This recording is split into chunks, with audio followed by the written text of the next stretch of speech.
Noite. Noite.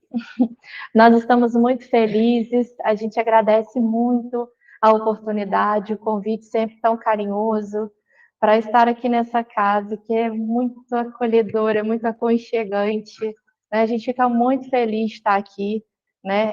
Minhas meninas também, né? Que eu falo minha mãe e minha tia, elas também adoram vir. Então, é sempre muito bom, muito obrigada, né, pela oportunidade da gente partilhar uns minutos, né, falando de Jesus e falando da doutrina espírita.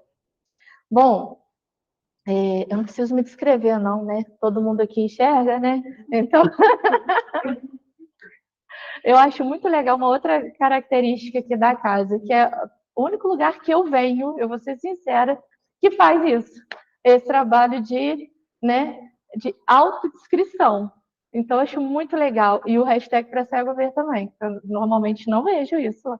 Né? Então, facilita a vida da gente e fala de inclusão. A gente estava conversando com a Kelly ali.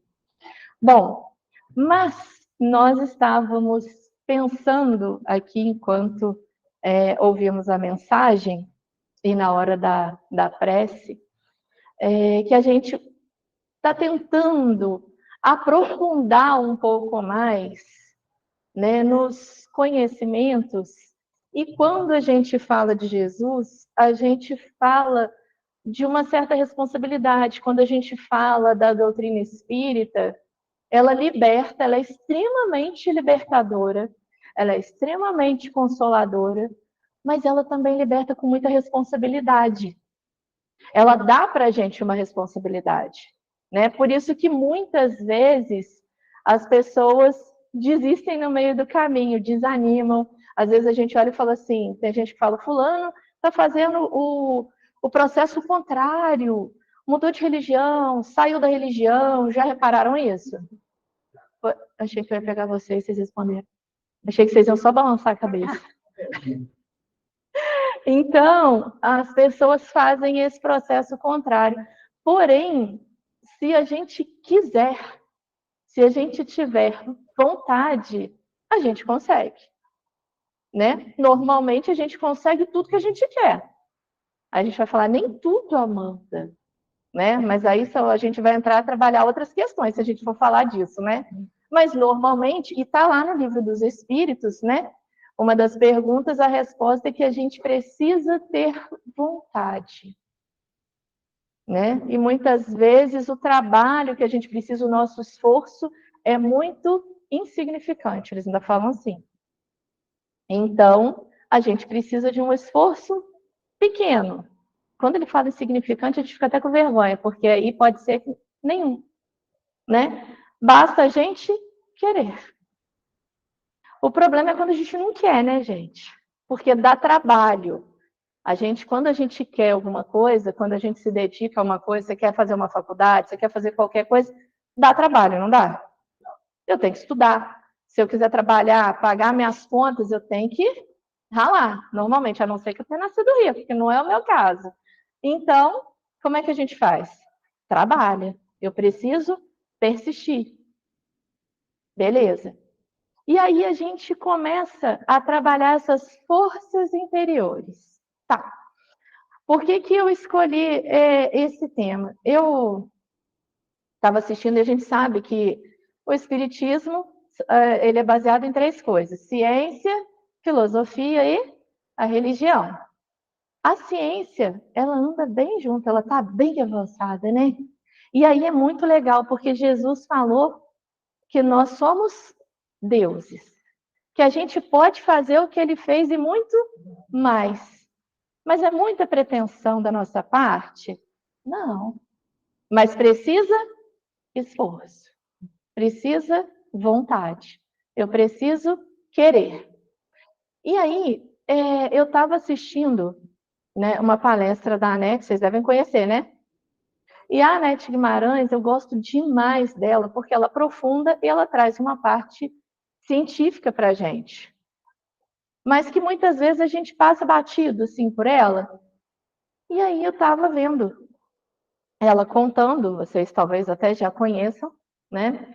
Ela falando que ela estava numa das aulas, assistindo uma aula, E aí, no meio, o professor começa a falar da parte mais evoluída, né, dos Homo sapiens, que não sei o quê. E aí um aluno discorda. Vocês já assistiram a esse Forças Interiores da mudança dela? 50 arrobas com Jesus ficam mais leves? Gente, é muito boa, porque ela usa os termos científicos, que eu não vou me atrever, mas eu achei muito interessante em mesclar com o que eu queria. Então, faz todo sentido quando a gente traz isso para a nossa realidade, que às vezes a gente coloca tão longe e fala que as coisas não são possíveis. Então, nessa aula, um rapaz discordou, né? Falou que era um absurdo, que aquilo ali não podia, não fazia sentido. Surgiu uma discussão, porque ele era evangélico, né? E aí começou um debate dentro de sala de aula. Aí um outro levantou, o professor ficou parado, e aí eles debatendo ali, um falou assim: olha, eu acho isso tudo uma bobagem. Os médicos deveriam ser cientistas e ateus. Porque senão isso gera muita confusão, e aí dá problema depois por causa de religião e transfusão de sangue, mas não sei o quê, porque aí vão entrar as religiões. E aí começou. Porque eu também não acredito nessa questão de milagre, de Jesus Cristo, e começou nisso. E aí, a aluna, no caso, acredito eu, a Nete, ela levanta e fala assim: não, mas eu não acho que Jesus foi mito. Ele, não, você acredita nisso? E aí começou aquele debate, né? Dentro de sala. Para resumir, ele vira e faz um desafio para ela. Ele falou assim: bom, você acredita? Ela falou: acredito. Ele falou: você acredita em milagre? Ela: não, eu não acredito em milagre. Isso é provado, a gente estuda e isso é provado que milagres não existem. Isso a gente aprende no Espiritismo, né? Se a gente estudar, a gente vai descobrir que os milagres não existem. Beleza. Aí ele falou: então tá, então você me prova uma frase aí de Jesus, né? E aí eu vou te pedir desculpa e fico por isso mesmo. Eu vou passar a acreditar, então, se você me provar. E aí lançou um desafio para ela. Ele falou: me prove aí que 50 arrobas com Jesus ficam mais leves, né? Me prove aquela frase de Jesus: vinde a mim, vós que estáis aflitos, que eu vos aliviarei. Pois comigo todo fardo é leve, todo jugo é suave. Vocês conhecem essa frase? Sim. Pois é. E aí ela falou: bom, então tá, né? E aí o mais legal que ela conta é que quando saiu de sala começou aquela divisão. Tinha uma parte que realmente era ateu, outros alunos eram religiosos, só que aquilo espalhou na faculdade. Vocês sabem como é que as coisas espalham, né? Então, aquilo espalhou, e aí ele deu um prazo também para ela. Ele falou: te dou um mês para você voltar e provar isso para mim. Essa frase. Cientificamente. Tá. E aí ela começou, passou uma semana, passou 2 semanas, e ela: meu Deus, como é que eu vou provar isso cientificamente, né? Tá bom. E aí o pessoal começou, ela falou que o pessoal começou assim: ó, o meu pastor tem uma ideia, né? Ele vai falar com você. Aí ela ia falava com o pastor, mas não dava porque não era cientificamente. E aí um fala, outro fala, aí o pessoal encontra e fala: ó, a gente está orando por você. E a atmosfera da faculdade começou a ficar diferente da universidade, porque todo mundo começou a orar para ela conseguir o desafio, né? Cumprir aquilo ali e provar para o rapaz. E aí o rapaz passava, mexia com ela, aquela turma toda lá que era ateu mexia, mas a outra estava ali. Até a capela, que toda faculdade de medicina tem que ter uma capela, não era usada para nada. Começaram a fazer cultos na capela. E aí ela falou que começou a gostar daquilo. Ela falou: gente, a atmosfera mudou, né? E aí, na terceira para a quarta semana, ela falou: pronto, como é que eu vou? Meu prazo está acabando, né? E aí ela foi para uma aula de farmacologia, ou seja, como que você vai administrar falando sobre os remédios. Aí tá, até então ela estava lá.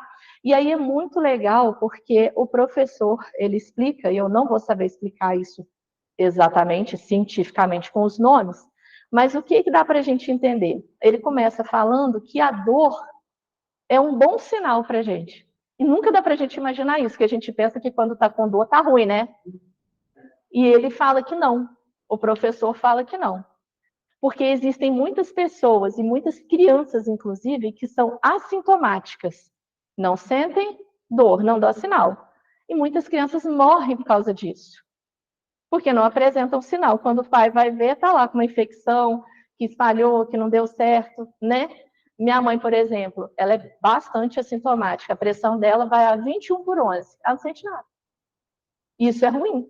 Porque se desse igual a gente, dá uma dor de cabeça, o que você vai fazer?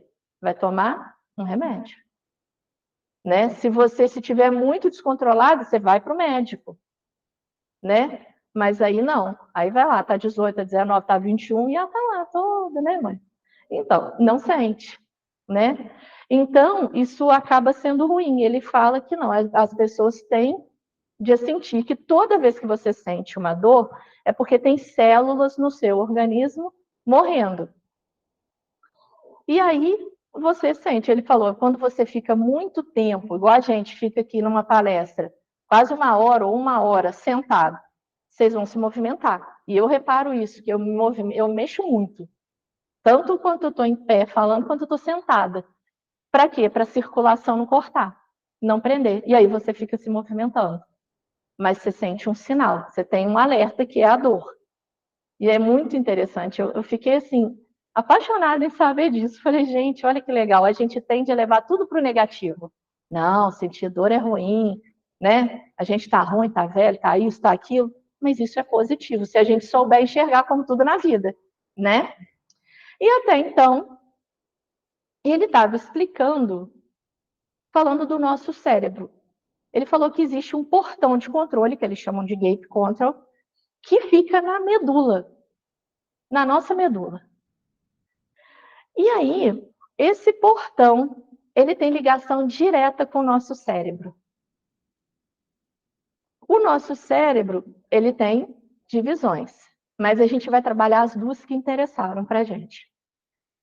Tem o arqueocórtex e o neocórtex. O arqueocórtex, ele está relacionado a tudo o que é arcaico, primitivo. Tudo que relaciona a gente aos animais. E o neocórtex, neo novo, moderno, só os homens, né, os seres humanos, têm o neocórtex. Olha que legal. Então, o neo, o novo, essa parte do cérebro que é ativada, ela só funciona quando a gente faz coisas que diferenciam a gente dos animais. Vamos lá. E aí a gente ficou pensando, o que a gente faz que é parecido com os animais, né? Os animais sentem dor? Animal sente dor? Sente, não sente? A gente sente dor. Tá.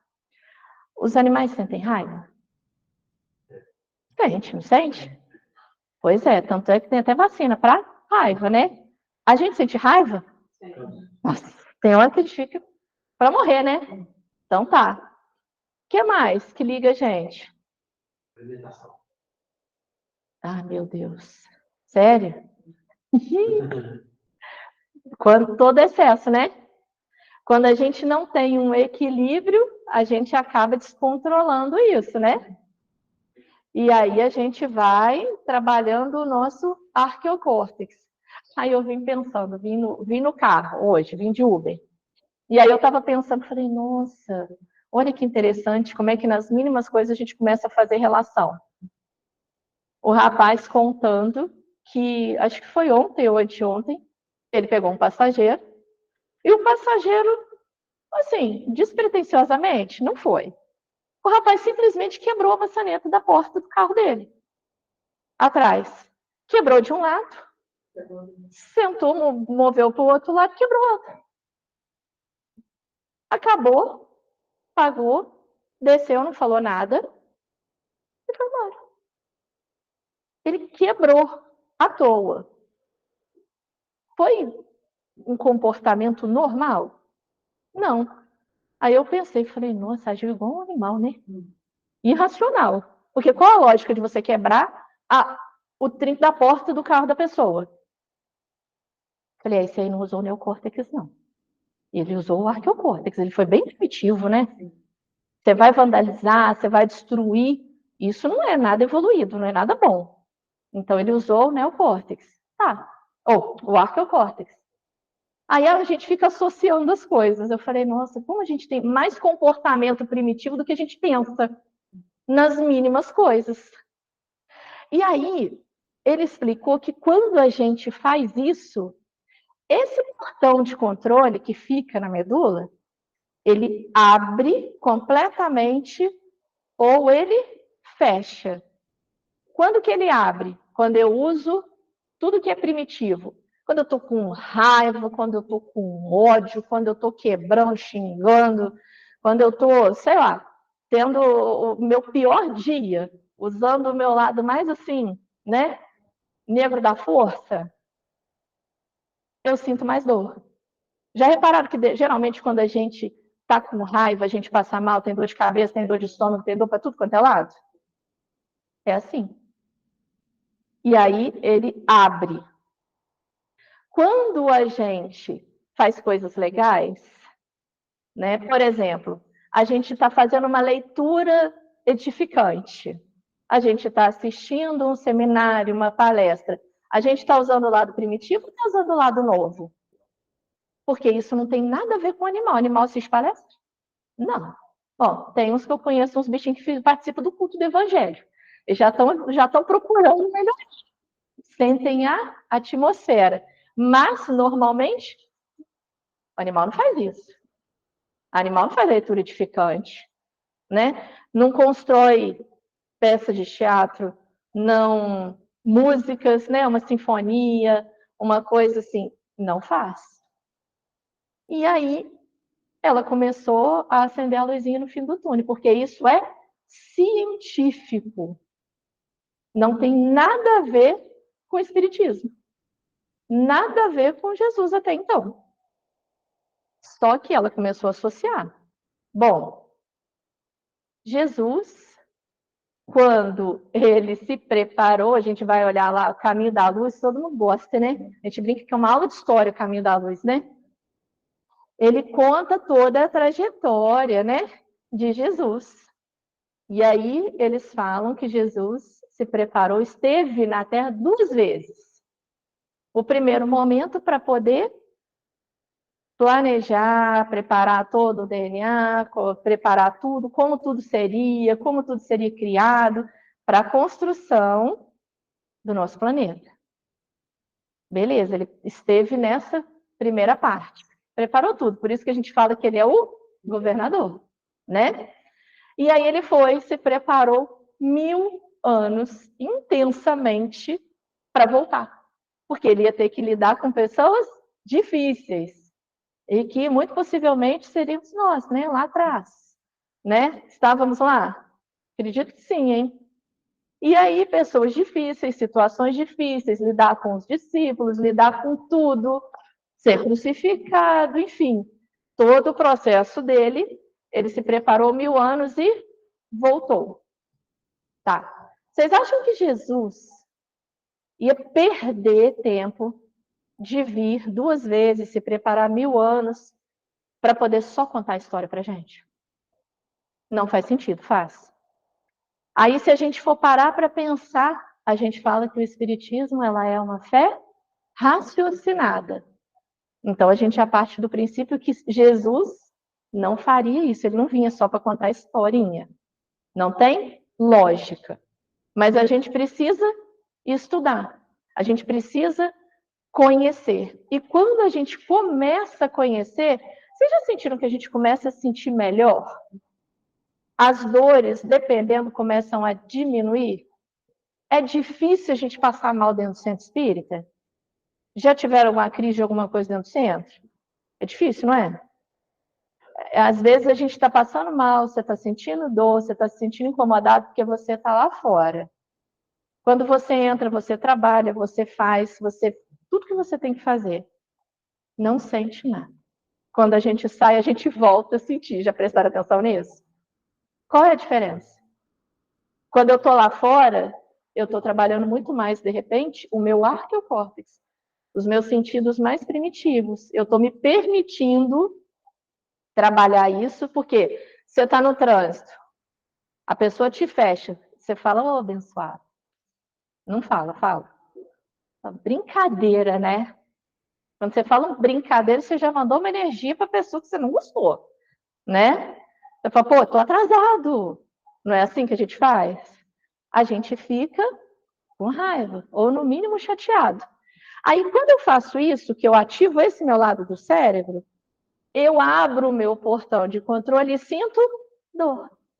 Às vezes eu chego em casa no final do dia estressado, cansado, com dor de cabeça. Por quê? Aí eu pego e falo assim, vou fazer o culto do evangelho lá, tá na hora do culto. Aí a gente senta, começa a fazer a prece, começa a ler, você começa a melhorar. Porque aí você muda de um lado do cérebro para o outro. Eu começo a me elevar. Aí eu acalmo. Aí melhora a dor. Porque aquele portão de controle que estava escancarado começa a fechar. Você pega uma pessoa com várias pessoas com câncer, o mesmo tipo de câncer. Você vai nas contas, você encontra um monte. Cada um com um pensamento, cada um com um nível de dor para o mesmo processo. Eu tenho uma amiga, nós temos, né? Lá no Bezerra, que ela descobriu agora há pouco, ela vai ter que fazer a cirurgia, que ela está com câncer na tireoide, no nível 5. De 6, o nível dela está 5. Não sente nada. Ela descobriu porque ela foi fazer um exame de rotina. Não sente nada. Aí eu brinquei com ela, falei, agora você está melhorzinha para passar por isso aí. Você está preparada para passar. Se fosse antes, talvez não estivesse. Não passasse por isso de uma forma diferente. E continua ajudando, continua fazendo os estudos, parou de dar o passe, claro, né? Está recebendo, mas tá lá. E aí você pergunta, e aí, tá tudo bem? Tá tudo ótimo, nem lembro. Estou só esperando marcar a cirurgia. Ou seja, ela está trabalhando mais o NEL. Se ela desabasse, falasse, meu Deus, não, agora é o fim, que não sei o quê, que não sei o quê, ela ia começar a ser pessimista, ela caía do neocórtex para o outro, portão sente dor. Quando a gente fazia visita nas Concer, a Lélia fez mais, minha tia fez bem mais que eu. Ela tinha uma moça lá com 20% só do estômago, né? Ela tinha feito uma cirurgia, 20%. Era a melhor de todas que estava lá. Mas ela era toda otimista, aceitava as orações, podia vir católico, evangélico, espírita, tudo ela estava querendo. Tudo. Super legal, levava o pessoal para poder acompanhar, para fazer prece para os outros e tal. O que ela estava trabalhando? Ela estava com 20% só, com câncer. E tinha gente com 80% do estômago sentindo muita dor. Ah, mas não quero, não acredito em mais nada, não sei o quê. Tem a ver ainda com Jesus? Fisicamente, você vai falar, isso é físico. Isso é uma questão até neurológica. Meu pensamento manda, não é assim? No meu corpo. Até que a gente descobre isso, quando a gente descobre, o céu é o limite, né? O problema é que a gente descobre, entende, mas não consegue trabalhar isso o tempo todo. Se fosse assim, a gente estava feito, não sentia dor nenhuma, né? Mas, quando a gente começa a descobrir que essas 50 arrobas com Jesus ficam mais leves, foi onde ela conseguiu provar para ele. Porque ela falou, bom, com Jesus a gente não trabalha nada que é primitivo. A gente só trabalha o novo, o neocórtex. E aí ela começou, aí ela falou, bom, ela descobriu a tese dela, né, e trabalhou isso em cima dessa descoberta, fisicamente, cientificamente. E aí a gente ficou pensando, nossa, como nós temos um poder de transformar, né, a nossa vida, sentir mais ou menos dor, se a gente souber, se a gente buscar mais Jesus, né? Aí a gente fala de Jesus, que ele é o mestre, é o modelo, é o guia, mas a gente sabe muito pouco dele, a gente estuda, acaba estudando muito pouco, né? Aí a gente vai pesquisar lá, nossa, quantos sermões? Aí você vai na internet, você acha lá 4. Aí você vai pesquisar um outro, são 7. Ah, o outro fala que são tantos, mas a gente mesmo, se bobear, não lê. Então, como é que eu vou descobrir? Só no Google? Não é importante a gente ler? Não é importante a gente buscar, conhecer? Quantas parábolas? Mais de 40. Quantas que a gente conhece? Eu não conheço todas, não. Vocês conhecem? Ah, mas Amanda, é muito repetitivo. É, deve ser porque a gente não consegue entender. Se conseguisse, ele passava a lição, né? Mudava o nível. É igual joguinho. Enquanto a gente estiver agarrado naquele nível, ele não muda. Não vai ficando mais difícil. E olha que Jesus tentou facilitar e contar as histórias para a gente. E aí tem outras coisas, né, que se a gente for tentar aprofundar, né, que também cientificamente, se a gente souber fazer um paralelo, eles falam, né, que tanto o abraço, ele tem poder de cura, vocês sabem, né? A terapia do abraço nos Estados Unidos eles fazem. Nos hospitais eles já descobriram e fizeram, deu diferença, né, na saúde, isso físico, por conta de 8 abraços por dia. Quem dá 8 abraços por dia? Ficou todo mundo quieto. É difícil. Não é difícil, mas é transfusão de energia, né? No passe, a gente impõe as mãos. E quando você abraça aquela pessoa, você fala, nossa, que saudade. Você está fazendo o que ali? Passe. Uma transfusão de energia, né? E ele tem poder de cura, né? Em contrapartida, se a gente sente raiva, se a gente sente ciúme, aquela sensação de posse, isso pode dar muito problema, cientificamente provado. Artrite reumatoide, dá muito problema, gente. E quantas pessoas a gente vê? E a gente fala assim, não, mas que é isso? Eu não sou ciumento, não, eu não sou possessivo. Será que a gente não tem ciúme? Será que a gente não tem a sensação de posse? Quando a gente fala assim, meus filhos, meu marido, são meus ou são emprestados? Né? Mas a gente fala meu com a sensação de posse. Tanto é que tem muita gente que tem bronca de nora com sogra. Ou, né? Sogra com nora. Porque tem o quê? Ciúme. Não é? Ah, meus bens, meu carro, meu isso. Não é? E aí a gente fala assim, não, que isso, amor? Isso a gente sabe que não é assim.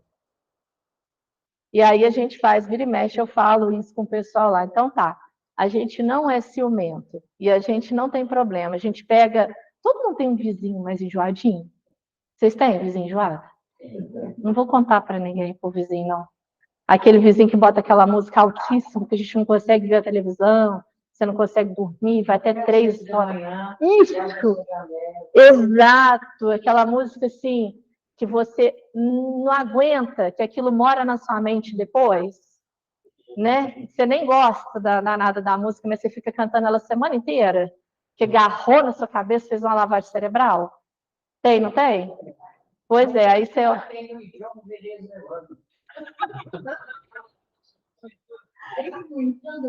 Pois, aí no dia seguinte você tem que olhar para o abençoado e falar assim, ei, bom dia, né? Bom dia para quem, né? Que eu não dormi, né? Mas tudo bem. Aí a gente fala assim, não tem problema. A gente tem o marido, tem os filhos. Ah, não, para a mulherada é melhor, não vou nem dar o exemplo do vizinho. Vou pegar o marido e os filhos. Os maridos não fiquem chateados. Normalmente, quem que a mãe fala que ama mais, o marido ou o filho? Ah lá, só uma que respondeu, todo mundo ficou com vergonha. Mas geralmente a gente fala que é amor de mãe, as preces de mãe são, né, arrombam as portas do céu, segundo o Chico. Não é isso? Exatamente. Então, se tiver que escolher o marido ou o filho, a mãe vai escolher quem? Agora 2 responderam. Daqui a pouco todo mundo vai responder, mas a pessoa não quer arrumar problema com o marido. não pode esquecer que se não tivesse o marido, não tinha feito o filho. Ó, você tá vendo? Então, a gratidão deve ser muito grande para esse pai. Também, exatamente. Presente desse Deus. Então vamos mudar, não vou botar marido com filho, não. Então vamos pegar só o filho com o vizinho chato.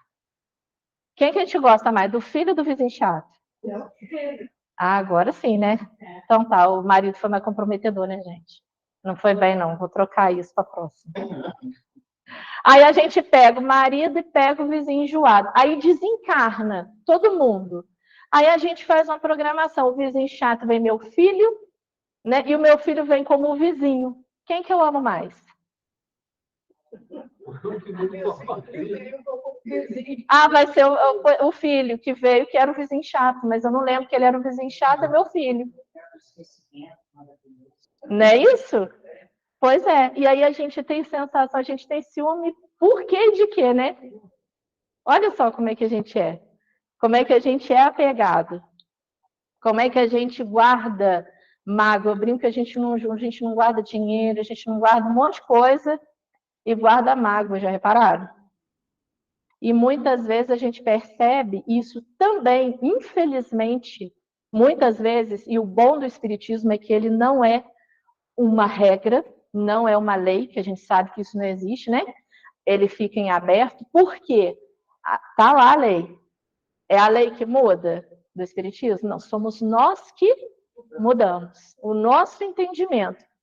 Né? Você pega o livro dos Espíritos com todas as leis. Você vai ler ele todinho, você vai entender ele de um jeito hoje. Daqui a 1 ano, a gente pega e lê ele de novo. Vai ser a mesma coisa? Não, porque a gente está diferente. No livro mudou alguma coisa? Nenhuma vírgula, mas eu mudei. A ideia é essa. Por isso a lei do progresso, né? Porque precisa do meu trabalho, do meu esforço, da minha força interior, da minha vontade. A vontade é querer. Olha só. E quando eu quero, quando a gente se propõe realmente, eu trabalho o meu lado melhor do cérebro, isso manda um comando, dispara um monte de coisa que eu não vou saber repetir para vocês, né, cientificamente falando, mas qual é o ponto que interessa? Que isso fecha esse portão e eu não sinto dor. Eu posso não sentir dor, né? Por exemplo, eu faço uso de um colírio constante por conta do meu problema da visão. Todos os dias. Tem dia que eu esqueço. Ontem eu esqueci, hoje eu esqueci. Quando eu saí para cá, eu estava sentindo um pouquinho de incômodo, um pouquinho de dor. Pergunta se eu estou sentindo. Posso piscar, apertar o olho? Não sinto. Na hora que eu sair, provavelmente vou sentir.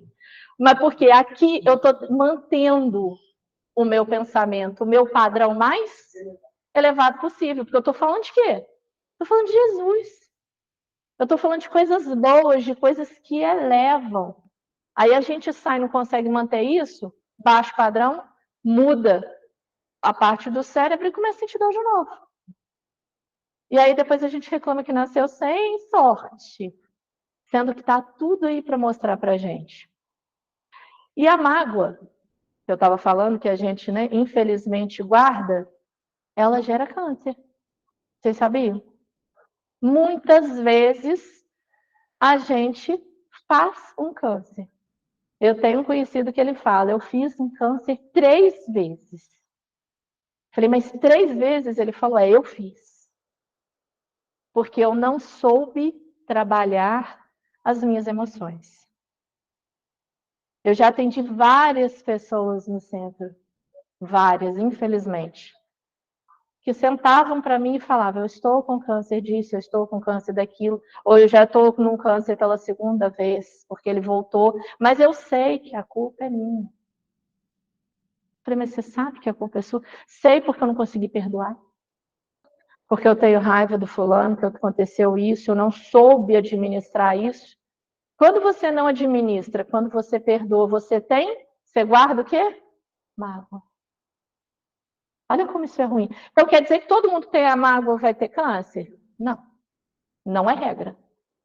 Mas vai adoecer? Vai. Vai sentir dor? Vai. Vai sofrer? Vai. Por que que hoje a gente tem aí como mal do século os consultórios, né? Os psicólogos, os terapeutas estão lotados, né? Os gastros estão lotados, porque a gente não consegue administrar os sentimentos, porque a gente não consegue digerir as coisas, né? Estou com um conhecido que está indo, tá fazendo um monte de exame. Foi no cardiologista, foi nisso, foi naquilo outro. Não tem nada fisicamente, mas é ansioso.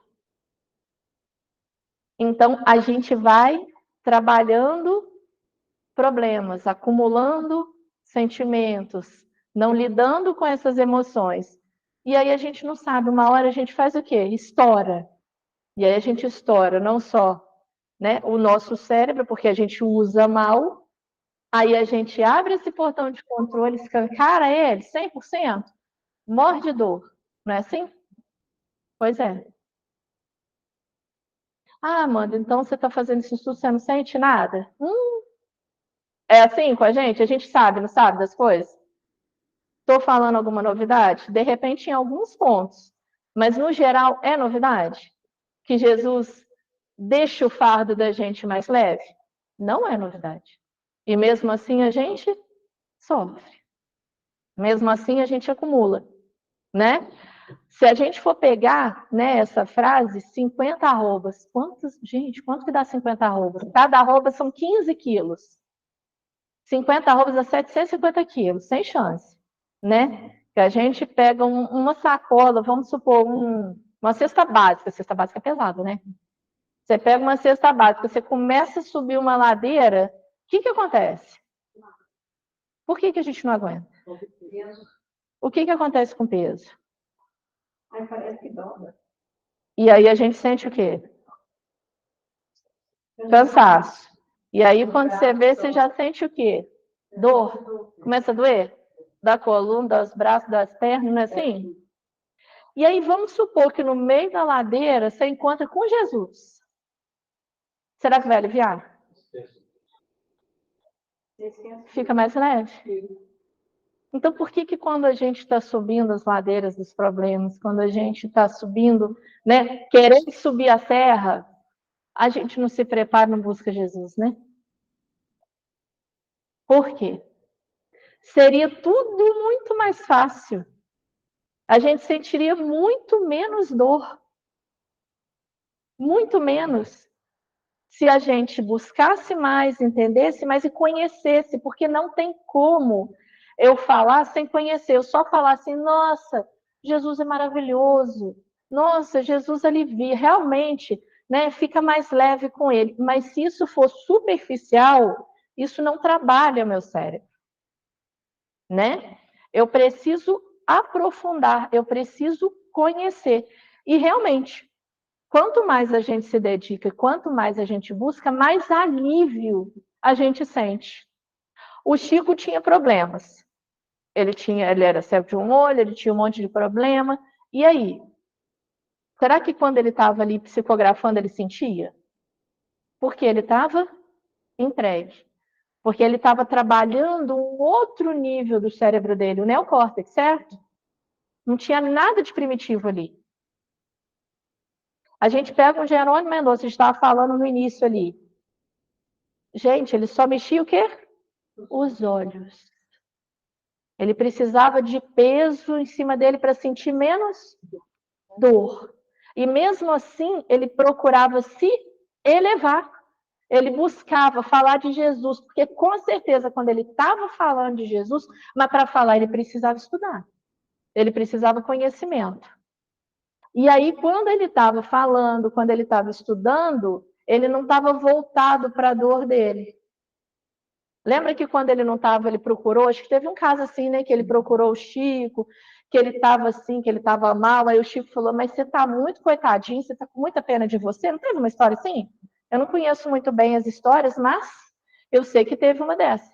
E o Chico falou que ele estava muito coitadinho, com muita pena dele mesmo, e que isso estava fazendo mal para ele, porque ele baixou a vibração dele. Ele começou a achar que ele era um sofredor. E se a gente for olhar, para a gente falou assim, nossa senhora, eu não dava conta não, eu sofria muito, eu não quero. Quem é que quer ficar em cima de uma cama mexendo só os olhos? E aí, se a gente for pegar ele de exemplo, a gente é privilegiado. Nós vamos reclamar de quê? A doutrina espírita, ela consola, ela dá exemplos, né? Mas a gente precisa a vontade para mudar. A gente precisa dessa alavanca, né? O Leon Denis, ele fala muito que a vontade, ela é uma alavanca para impulsionar a gente à mudança. E aí, quando a gente fala, é interessante que às vezes a gente não percebe como é que a gente está vibrando num padrão mais inferior. Vocês conseguem perceber isso às vezes? Às vezes às vezes não me dou conta, não. Às vezes precisa alguém dar um toque, falar assim, nossa, você está numa vibe ruim? Aí a gente fica com vergonha, né? O que a gente faz? Tenta mudar, né? Eu tive uma época que eu estava reclamando muito. Muito. E eu estava assim, parecendo a Maria das Dores. Gente, dor para tudo quanto é lado. Tudo. E reclamando, e reclamava disso. E voltava e botava defeito num monte de coisa. Aí meu namorado virou e falei assim, olha, eu perguntei para também a pergunta, né? Quem pergunta quer escutar, né? Eu virei para ele, reclamei bastante das coisas, e falei assim, aqui, o problema é comigo ou o povo que está tudo sem noção? Ó, também é uma pergunta que eu fiz, né? Falei, ou é o povo que está sem noção? Ele falou assim, os dois. Aí eu fiquei muda, assim, falei, quê? Ele, os dois, você perguntou, ué? Você está muito reclamona, você está muito enjoada. Tudo você reclama, mas o povo também é sem noção. Mas você não era assim, você tá reclamando demais, tudo você reclama. Aí eu fui, essa minha amiga que eu falei que tá com problema, que tá com câncer, aí eu virei para ela e falei, você acredita que eu fui falar com o Dudu e ele falou isso? Ela falou assim, mas é verdade. Eu falei, gente, tá todo mundo falando a verdade comigo, né? Aí o que que eu fiz? Aquilo caiu assim, sabe quando aquilo te desperta? Eu falei, realmente, tô muito chata. Tentei melhorar. É fácil você não reclamar? Com a vida que a gente leva hoje, corrida, né? Muitas vezes eu estava conversando com a Raquel, os preconceitos, os desafios, é muita coisa. A gente tem vivido tempos extremamente desafiadores para todo mundo. E isso pede muito da gente. A gente precisa buscar muito, né? No nosso caso, a gente vai buscar o quê? A doutrina espírita, porque ela consola, porque ela fala de Jesus, porque ela esclarece, porque ela liberta, não é isso? Mas que seja, se for na católica, pode ser na católica, se o outro se sente bem no outro, onde a gente conseguir se elevar, né? Porque sem Deus, sem Jesus, sem a doutrina espírita, para mim, Amanda, é difícil, né? Às vezes, dentro, tentando estudar, tentando falar, tentando pensar, buscar um conhecimento, a gente já erra. A gente já tem sentimentos primitivos, né? Você pensa se a gente não trabalha isso. Então, eu fiquei muito reflexiva, eu falei, gente, eu acho que a gente tem que buscar mais essa responsabilidade.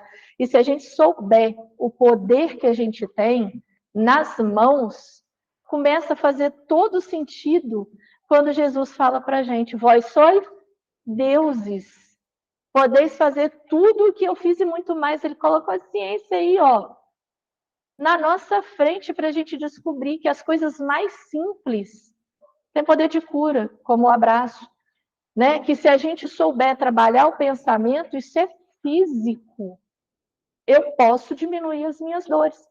Então tem segredo, né? Igual teve uns tempos atrás aí, né? Que a gente, quando a gente passa por momentos mais desafiadores, o que a gente faz? Faz culto todo dia, não é? Até as coisas melhorarem. O Pacini fazia isso. E eu era muito fã do Pacini, né? Porque ele era extremamente racional. Ele, né, racionalizava tudo e era simples. E ele falou para mim, ele falou, quando eu estou num momento muito difícil, eu faço culto todo dia. Ah, as coisas vão começando a melhorar, você vai diminuindo até você voltar a fazer uma vez por semana. É fácil a gente estabilizar e mexer na rotina da gente, fazer um culto todo dia? Não, mas o que é mais fácil? Eu ficar sentindo dor, sofrendo, ou eu buscar um ambiente melhor para minha casa e um padrão mental melhor para mim? São as escolhas. A vida da gente é feita de escolhas.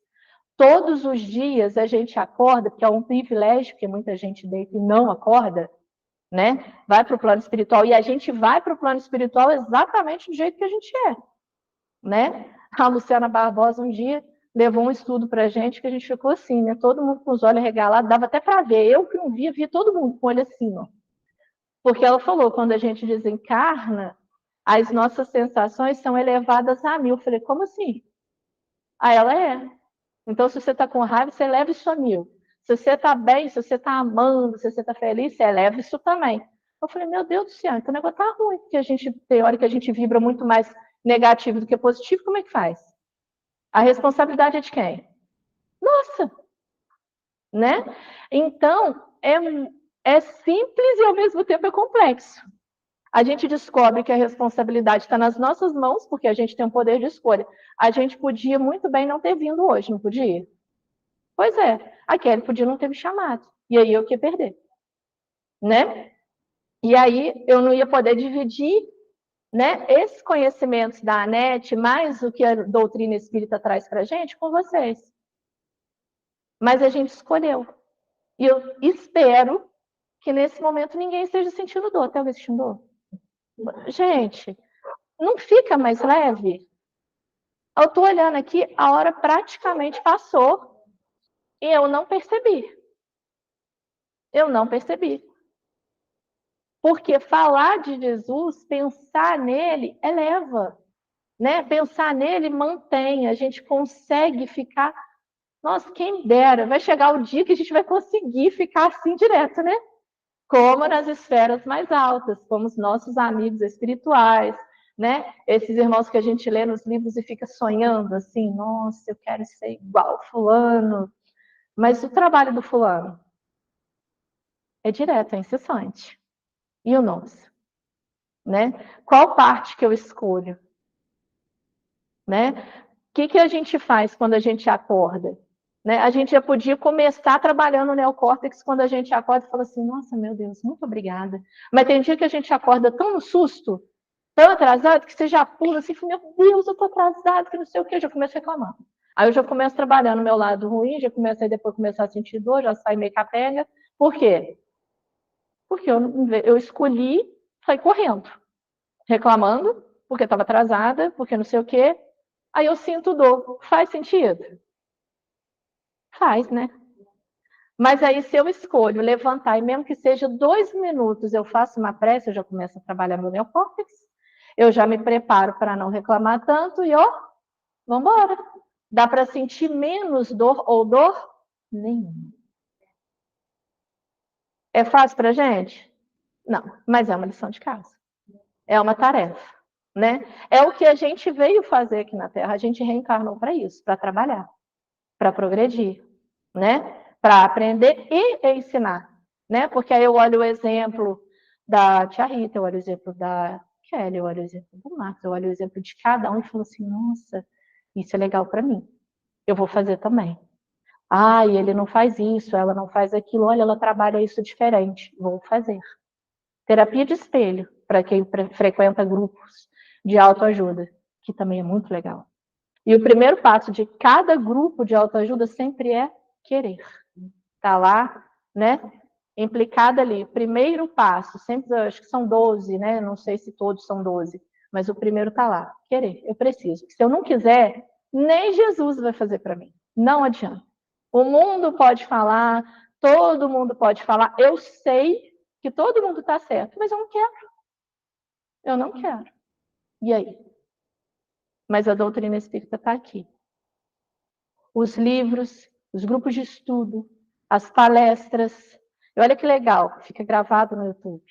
Então, quer dizer, antigamente a gente ainda precisava se dar o trabalho de pegar livro, de pesquisar. Hoje está tudo na palma da mão, literalmente. Tem desculpa? Não tem. Não tem, hoje não tem mais, infelizmente.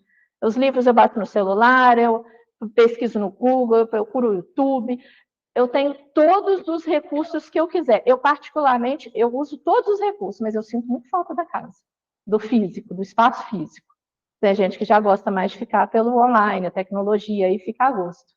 Mas, assim, é necessidade, né? Até porque o ambiente, eu acho que favorece demais, né? Eu me sinto bem. É um momento que eu saio, como diz o pai de um amigo nosso, assim, você sai do mundo, né? E fica outra coisa. Aí quando você sai daqui, a gente brinca assim, então vamos voltar para o mundo.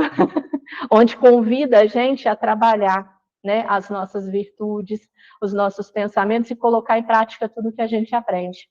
Então, a proposta, né, de Jesus, né, conciliados ali, paralelos à ciência, ao que a Anete trouxe para nós, só quer dizer uma coisa, que nós temos muito potencial, que nós somos realmente deuses.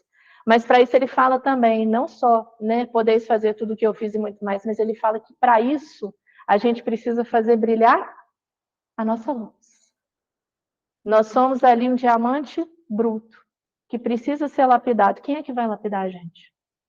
Nós mesmos. Então, eu espero que a gente consiga buscar, que a gente consiga se equilibrar, que a gente consiga se manter, né? Que a gente lembre desse potencial, dessa força interior que tem realmente dentro da gente, né? Deus criou a gente tão perfeito e a gente fala assim, nossa, é uma máquina tão frágil, né? Não. Tem um espírito aqui dentro realmente fortíssimo, e dentro de cada um. Muito mais forte do que todo mundo pode imaginar. A gente não tem noção do quanto é forte, né? Da potência que a gente é, né? Do quão perfeito e bom Deus fez a gente. A gente não tem noção dessa perfeição.